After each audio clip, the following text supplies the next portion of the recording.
একটা সময় আর কি সে আমারে বেকার বইলে সে চলে গেছে, ঠিক আছে, কিন্তু তার জন্যই আমি বেকার বেকার হয়েছিলাম। আমি চাকরি করতাম ভালো একটা পজিশনে। 2022 সালে আমি একটা কোম্পানিতে চাকরি করতাম। ওই সময় আমার স্যালারি ছিল 25,000 টাকা। পরে সে বলতো যে তুমি চাকরি করো, দূরে থাকো, আমার থাকতে সমস্যা হয়, তুমি চলে আসো।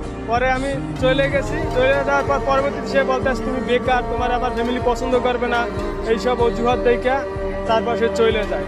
একটা সময় পরবর্তীতে 3 মাস পর তার সাথে যোগাযোগ হয়। সে নিজে ইচ্ছে যোগাযোগ করে।